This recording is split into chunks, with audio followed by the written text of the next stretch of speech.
அளவுக்கு அங்கன்வாடியினுடைய பில்டிங் எல்லாம் பூர்த்தி செய்யப்படுகிறது. ஆனால் பேரூராட்சியிலே பூர்த்தி செய்யப்படவில்லை. எங்களுடைய சட்டமன்ற நிதி போதுமானதாக இல்லாததால் 5 பேரூராட்சிகளிலும் 2 பேரூராட்சிகளிலே இந்த ஆண்டிலே பாண்டமூலம் பேரூராட்சி, புத்தனூர் பேரூராட்சி அங்கன்வாடி மைய கட்டிடம் கட்டித்தர அரசு முன்வருமா என்பதை பேரவையினுடைய வாயிலாக கேட்டு அறிகிறேன். மாண்புமிகு அமைச்சர் அவர்கள். ஊரக பகுதிகளில் நம்முடைய மகாத்மா காந்தி அந்த ஊரக வளர்ச்சி திட்டத்தின் மூலம் செய்யப்படுகிறது.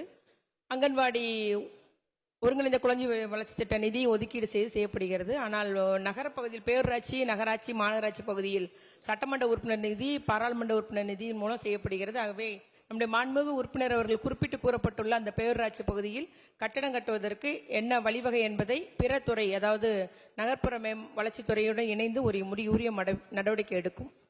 மாண்புமிகு உறுப்பினர் ஜெயராம். மாண்புமிகு பேரவைத் தலைவர் அவர்களே, கோவை மாவட்டம் செஞ்சலூர் தொகுதிக்கு உட்பட்ட சாரமேடு, நஞ்சுண்டாபுரம், ஹரிபுரம், செஞ்சலூர், ஒண்டிபுதூர், சபரிபாளையம், உடையாமலை பகுதிகளில் 7 அங்கன்வாடி மையங்கள் மிகவும் சிதிலமடைந்து மோசமான நிலையில் உள்ளது. கடந்த 4 ஆண்டுகளில் சட்டமன்ற உறுப்பினர் நிதியிலிருந்து 5 அங்கன்வாடி மையங்களுக்கு நிதி ஒதுக்கப்பட்டு பணிகள் முடிக்கப்பட்டுள்ளது. தலா 20 லட்சம் நிதி ஒதுக்கப்பட்டு 5 அங்கன்வாடி மையங்களும் முடிக்கப்பட்டுள்ளது. நான் மேற்குறிப்பிட்ட 7 அங்கன்வாடி மையங்களும் மிகவும் சிதிலமடைந்து மோசமாக உள்ளதால் குழந்தைகள் நலன் கருதி அந்த அங்கன்வாடி கட்டிடத்தை புதுப்பிக்க அரசு முன்வரும் என்பதை பேரவைத் தலைவராக கேட்டுக்கொள்கிறேன். மாண்புமிகு அமைச்சர்.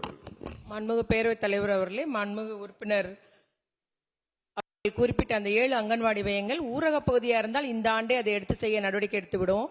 பேரூராட்சி பகுதியாக இருந்தால் நிச்சயமாக ஏற்கனவே உறுப்பினர் மாநகராட்சி பகுதியாக இருக்கும்போது அரசு அதை பரிசீலித்து உரிய நடவடிக்கை எடுக்கும். இந்த மனநலம் குன்றிய குழந்தைகளுக்கு நாம் 1500 ரூபாய் கொடுக்கின்றோம் ஒரு வீட்டிலே.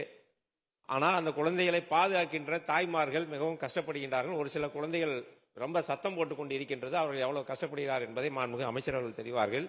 ஆகையால் அவர்களுக்கு அந்த உரிமை தொகை மறுக்கப்படுகின்றது. 1500 ரூபாய் வாங்கின்ற ஏதாவது ஒரு உதவி கிடைக்கின்ற போது இந்த உதவி கிடைக்காது என்று சொல்லிவிடுகின்றார்கள்.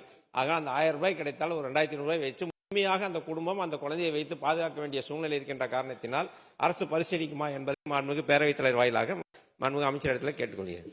மாண்புமிகு அமைச்சர் அவர்கள். மாண்புமிகு பேரவைத் தலைவர் அவர்களே, நம்முடைய மாண்புமிகு முதலமைச்சர் தளபதியார் அவர்கள் மாற்றுத்திறனாளி உதவித்தொகை பெற்றாலும் மகளிர் உரிமை தொகை பெறலாம் என்று அதற்கு விதிவிலக்கு அளித்துள்ளார்கள். ஆகவே நம்முடைய மாண்புமிகு உறுப்பினர் தங்கமணி அவர்கள் உரையாற்றுவது போல அந்த குறிப்பிட்டு நீங்கள் அந்த விவரம் தெரிவிப்பாரு நிச்சயமாக நம்ம நடவடிக்கை எடுக்க முடியும். மாற்றுத்திறனாளி உதவித்தொகை பெற்றிருந்தாலும் அந்த குடும்பத்தினர் பெண்களுக்கு மகளிர் உரிமை தொகை வழங்கப்படும் என்பதுதான் நம்முடைய முதலமைச்சர் அளித்த அந்த ஒரு உத்தரவு என்பதை கூறிக்கொள்ள விரும்புகிறேன்.